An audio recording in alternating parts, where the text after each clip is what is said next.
Olá, boa tarde, me chamo Karina Almeida, sou da turma do 7º semestre do curso de Educação Física Bacharelado da instituição Unialselv. Eu vou falar um pouco sobre o laboratório virtual da disciplina Exercício Físico na Saúde do Homem e vou falar um pouco sobre a diabetes do tipo 2. Então, sobre o laboratório virtual, que é a prática, né? Sobre explorando a fisiologia, vou falar sobre a diabetes do tipo 2. Então, vou falar sobre a diabetes do tipo 2 e vamos sobre a produção e liberação de glicose. Todas as células do corpo precisam de energia para funcionar. Esta energia vem principalmente da glicose, que é um tipo de açúcar encontrado em carboidratos. Entre as refeições, as reservas de glicose no fígado são liberadas na corrente sanguínea, e isso garante uma fonte constante de energia para o corpo. Após uma refeição, os carboidratos são digeridos e liberam glicose na corrente sanguínea. Então, a produção e liberação de glicose no corpo humano é um processo fundamental para o fornecimento de energia às células. Esse processo ocorre de maneira diferente, dependendo das necessidades energéticas do organismo. A produção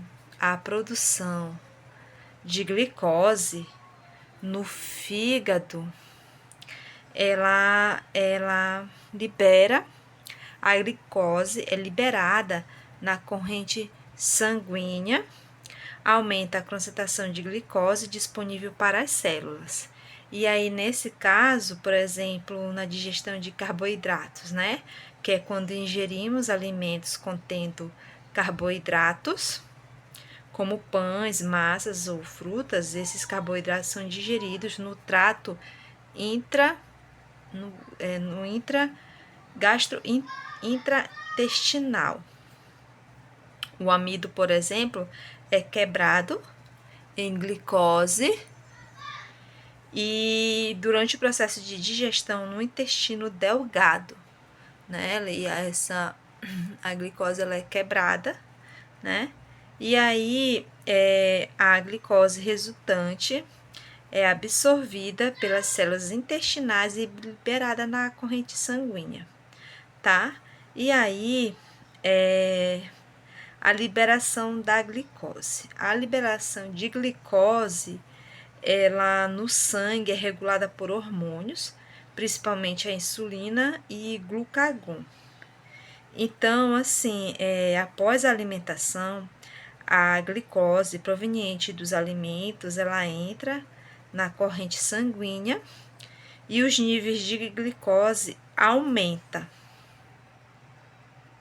Então, a produção de glicose, ela é produzida no corpo, principalmente a partir de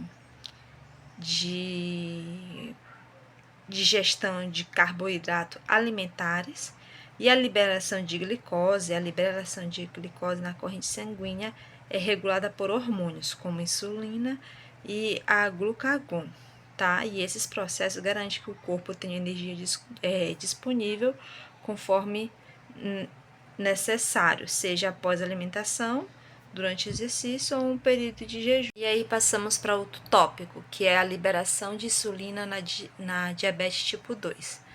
À medida que os níveis de glicose azul, aqui, tá?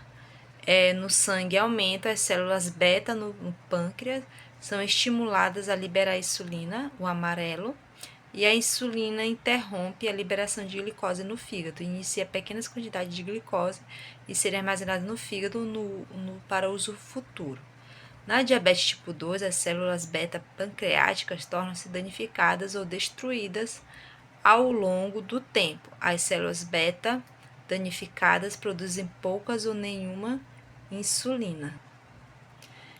Então, a liberação de insulina na diabetes tipo 2 é um processo que envolve uma resposta anormal das células betas do pâncreas, que são responsáveis pela produção e secreção de insulina. em indivíduos que tenham a diabetes tipo 2. O corpo desenvolve resistência à insulina.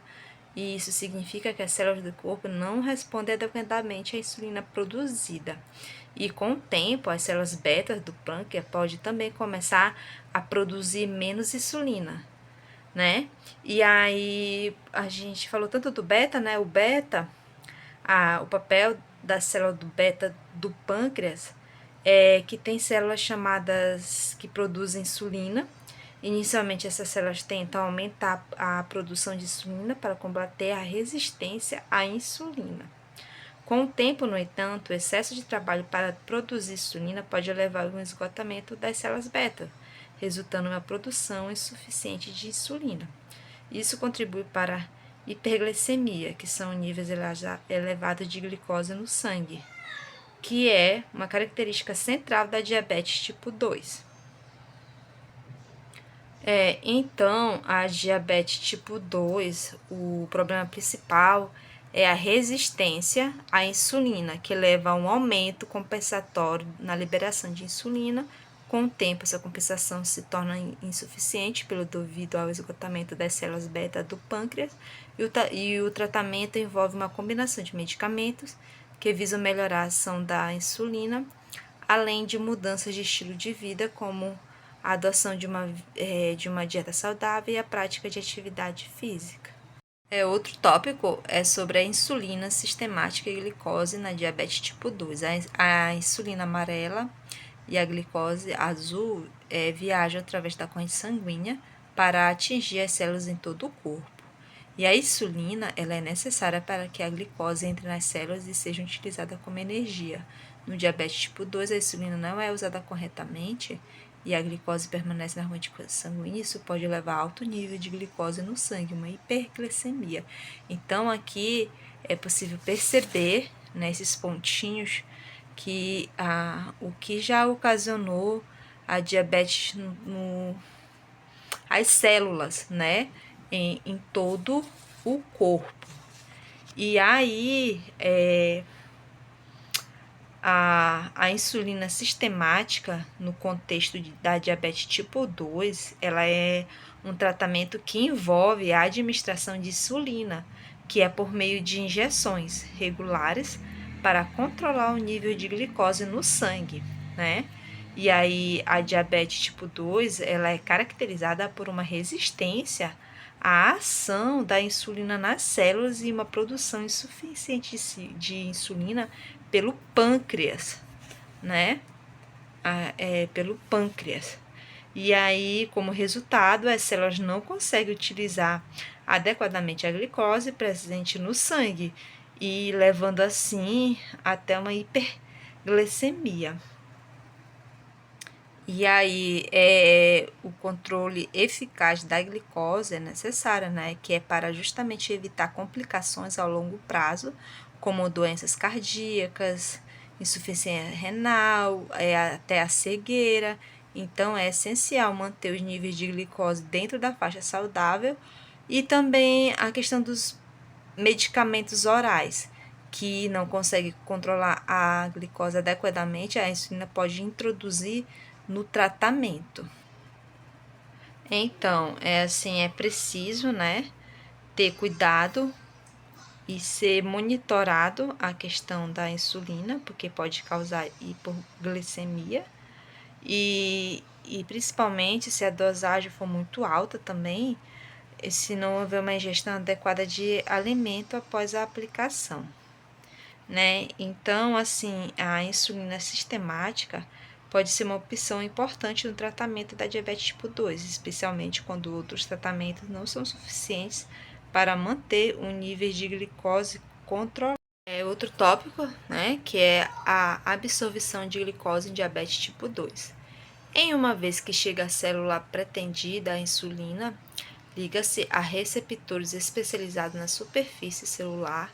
Isso inicia transportadores da glicose para abrir a glicose para fluir para a célula. No diabetes tipo 2, o corpo é resistente aos efeitos da insulina e a insulina não se liga adequadamente aos receptores de insulina, devido à resistência à insulina.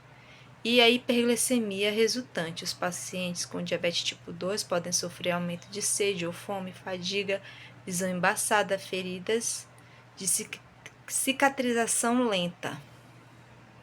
Então, a absorção de glicose no corpo do indivíduo com diabetes tipo 2 envolve alguns processos que são alterados devido à resistência à insulina.